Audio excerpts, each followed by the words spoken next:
Welcome back to Living 808. The Department of Environmental Services has kept sewer fees unchanged since 2016. But that's about to change with increases on the way. Roger Babcock, Director of Environmental Services, joins us now with all the details. Aloha, Roger. Glad to be here. Good morning. Yes, good morning. Happy to have you. But not so happy news that, of course, all prices are going up. So I think people aren't surprised. But again, this has been unchanged since 2016. So why the price increase? Well, as you mentioned, the cost of everything have gone up, including electricity, fuel, wages. People have gotten raises along the way, and all the supplies and equipment that we use have increased in cost. And in addition, we need to do some big construction projects coming up. Okay, and let's talk about that. You have things that need to be done. How will the extra funds that are going to be coming in then be used? So increased operation and maintenance costs, as well as a bunch of capital improvement projects, construction projects. Between 2025 and 2040, we have to spend $10.1 billion on construction projects. That's the same size as the Heart Rail project. So what is that for? A big part of it, about 25% of it, is one specific project, which is the upgrade of our Sand Island wastewater treatment plant. That's our biggest treatment plant. And that is part of a thing called a consent decree from 2010.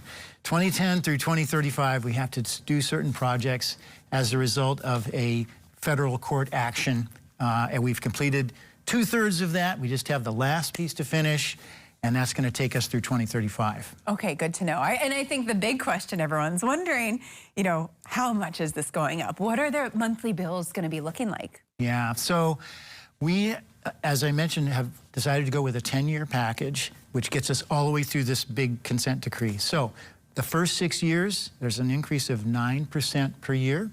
And then in the years after that, it goes 8, 7, 6, 5. So the decreases start to change in size. They get a little bit less. And that's to kind of get us through.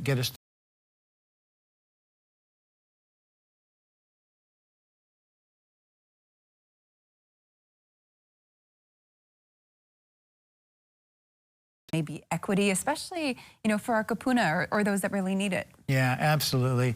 So affordability is a big concern, for us and for everybody. So we actually are doing two things to address affordability. The first is we're changing the way the bill is structured, so how the bill is calculated, to put a greater proportion on the amount of water that you use. Currently, about 70% of your bill is a fixed charge, currently $77.55, unchanged since July 1st of 2016. That's going to increase, but it's not going to increase as fast as the volumetric charge. The volumetric charge is based on how much water you use from the Board of Water Supply. The average person, single-family residence, uses 9,000 gallons a month, and their current bill is about $110 per month. As we switch the way the bill is calculated, then people will be able to have a savings by using less water. So their bill will go up less if you use less water in a more substantial way. So that's the first thing. It's a restructuring of the bill. And everyone benefits from that. Yeah, and that makes sense too. And then people, I feel like, have a little bit more control of it. Control is important, yes. So the other part is a program that we're calling CARES, Customer Assistance for Residential Environmental Services. That will be income-based, and it's what we're targeting right now is 80% or less of AMI, area median income, would be eligible for somewhere between a $20 and $25 per month reduction in their base charge.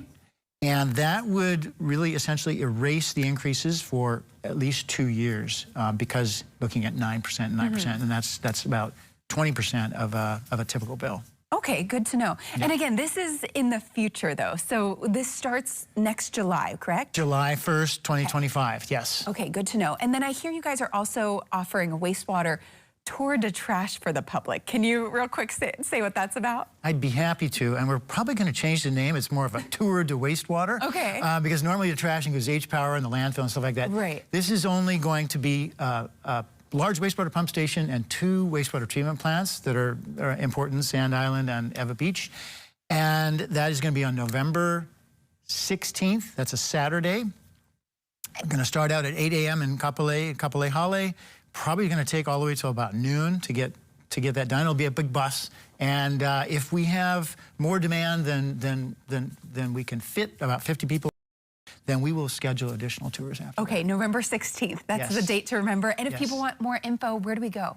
you go to our website, honolulu.gov/ENV. Perfect. And we'll have a link to that on our website at kh12.com. But that's definitely a good resource for if folks are going to want to take part in that. We'll have the details for the November date, but also a good heads up about what's coming in July. Thanks so much for being here. Really appreciate it.